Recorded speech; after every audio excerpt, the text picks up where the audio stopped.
দেখো বন্ধুরা, আজকে আমি ওলকপির বড়ি দিয়ে একটা তরকারি করছি। খুব ভালো হয়েছে খেতে। তো তোমরাও এভাবে একবার বানিয়ে খেয়ে দেখো। তো এখানে আমি দিয়ে দিলাম সাদা তেল। এখানে নিয়ে নেবো, বড়িটা ভেজে নেব। তো আমি বড়িগুলোকে দিয়েছি। তো এতগুলো বড়ি দেবো না আমি তরকারিটাতে। তো এর থেকে কম দেবো আরকি, অর্ধেক দেবো। তো বড়িটাকে একটু লাল করে ভেজে নেব। ভেজে তুলে নেব। তারপরে এখানে সর্ষের তেল দিয়ে দেবো। আমি সর্ষের তেল দিয়ে রান্নাটা করব। তারপরে এখানে আমি শুকনো কাঁচা লঙ্কা, কালো জিরে ফোড়ন দিব। তো এই রান্নাটা তোমরা যদি না খেয়ে থাকো তাহলে অবশ্যই একবার বানিয়ে খেয়ে দেখো। তো হয়তো আশা করি নাও খেয়ে থাকতে পারো।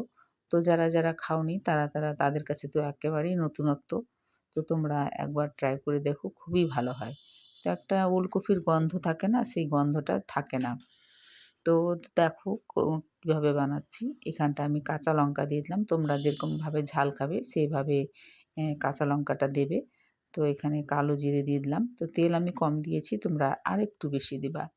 তারপরে এখানে আমি দিয়ে দিলাম পেঁয়াজ।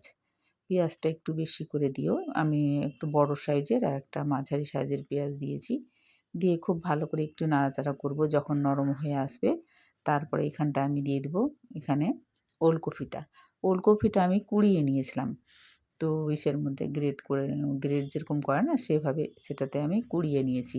কুড়িয়ে নিয়ে এর মধ্যে আমি দিয়ে দেবো এটা ওলকপিটা। ওলকপিটা দিয়ে এখানে লবণ দিয়ে আমি নাড়াচাড়া করে রেখে দেবো। তারপরে একটু পরেই আমি হলুদটা দিচ্ছি।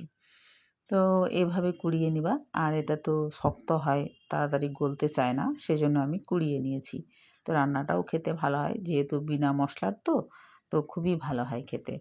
তো একটু নাড়াচাড়া করে দিলাম, লবণটাও দিয়ে খুব ভালো করে নাড়াচাড়া করে দিয়ে দেবো। হলুদটা দিয়ে দিয়েছি, তো হলুদটা তোমাদেরকে দেখাতে পারলাম না। তো যাই হোক, হলুদটাও দিয়ে দিলাম, দিয়ে ঢাকিয়ে দিলাম। তো জল ছেড়েছে, লবণটা দিলে পরে তো একটু জল ছাড়েই। তো জল ছেড়েছে। তারপরে এভাবে নাড়াচাড়া করতে উঠিয়ে নাড়াচাড়া করতে নরম হয়ে আসবে সবজিটা। তারপরে এখানে আমি বড়িগুলোকে ভেঙে দিয়ে দেবো। হাতে গুঁড়ো করে দিয়ে দেবো। দেওয়ার পরে আর এখানে আমি চিনি দিলাম।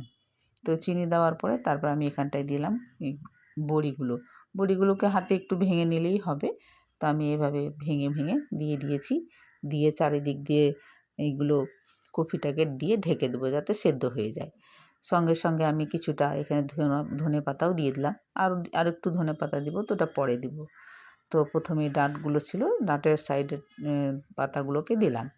দিয়ে আবার নাড়াচাড়া করে আবার ঢাকিয়ে দেবো।